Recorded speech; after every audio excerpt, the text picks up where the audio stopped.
അപ്പോ നമുക്ക് ചർച്ച തുടങ്ങാം. സർ, രണ്ട് വ്യവസായ പ്രമുഖർ കൂടി ഈ യോഗത്തിൽ പങ്കെടുക്കേണ്ടതുണ്ട്. ഒരാൾ Kumar Kubera, cashew factory owners association president. മറ്റൊരാൾ മുൻ പ്രസിഡന്റ് പ്രഭാകര പ്രഭു.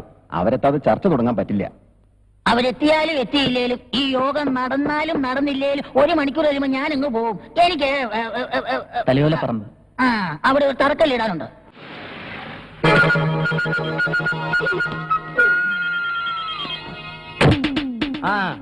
ശരി ശരി.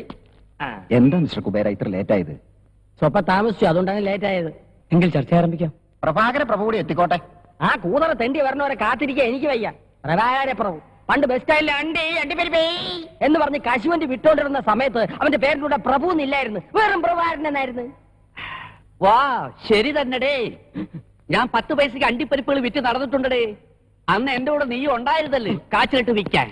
കുബേരയായിട്ടല്ല, കുമാരനായിട്ട്. നീ എന്നാണ് കുബേര ആയത്? ഏട്ടാ ഈ തണ്ടി നിനക്ക് എന്തരേ മൊടേരാസോ പോടെ. സാറന്മാര് കേക്കണം കേട്ടോ. പറയ്. ഒരു പാതി രാത്രിയിൽ മലബാറിൽ നിന്ന് വരണ ഏതോ ലോറിയിൽ അണ്ടിച്ചാക്കും പ്രതീക്ഷിച്ച് അടിവാരത്തിലെ റോട്ടിന്റെ മൂലയ്ക്ക് നിന്ന് നിനക്ക് ചാക്ക് മാറി കിട്ടിയത് പൂത്ത പണച്ചാക്കല്ലേടേ. അന്നു മുതലേ നീ കുബേരയായത്. അത് പാതി നക്കാൻ നിനക്കും തന്നില്ലൂടെ? അന്ന് മുതലല്ലേ നീ പ്രഭുവായത്? തെണ്ടിത്തരം പറഞ്ഞേ. നീ പോക്കത്തരം പറഞ്ഞ ഞാൻ തെണ്ടിത്തരം പറയും. നിനക്കെന്നെ അറിഞ്ഞൂടാ, നീ കൂടുതൽ ആളാവില്ല കേട്ടാ. അയ്യോ, ഇത് അസംബ്ലിയേക്കാൾ മോശമായല്ലോ.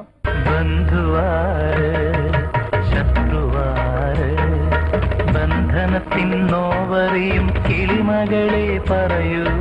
ഈ യോഗത്തിൽ പങ്കെടുക്കാൻ മുൻ പ്രസിഡന്റിന് എന്തൊരു കാര്യം ഉണ്ടടേ. മുൻ പ്രസിഡന്റ് എന്ന് പറഞ്ഞാൽ മുമ്പേ നിൽക്കണ പ്രസിഡന്റ്. നിന്നേക്കാൾ മുമ്പേ നിൽക്കണ പ്രസിഡന്റ് ആണ് ഞാൻ. അതങ്ങ് പള്ളിയിൽ ചെന്ന് പറഞ്ഞാൽ മതി. അവിടെ ഞാൻ ഈ യോഗത്തിനായി നീക്കി വെച്ചിരിക്കുന്ന സമയം കഴിഞ്ഞിരിക്കുന്നു. യോഗം പിരിച്ചുവിട്ടിരിക്കുന്നു. മന്ത്രി പോകുന്നു.